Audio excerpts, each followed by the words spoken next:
Good day mga ma'am sir. So panoorin niyo po yung videos na to. Bali meron lang po ako sa inyong gustong sabihin bilang isang Lalamove rider or delivery rider. So ayun nga po, bali bilang isang delivery rider, sobrang dami po namin trials dito sa kalsada. As in, sobrang dami.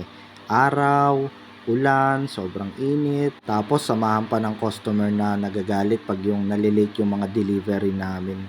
So ako po bilang isang delivery rider, gusto ko rin naman po sanang irespeto nyo po kami bilang mga delivery rider. So baka naman po may mga magsabi dyan, ayan yung pinili mong trabaho eh. So tiisin mo lahat ng mga pwedeng masabi sa'yo. Ganito lamang po yan eh, kung gusto nyo po ng respeto, syempre magbigay rin po kayo ng respeto sa ibang tao.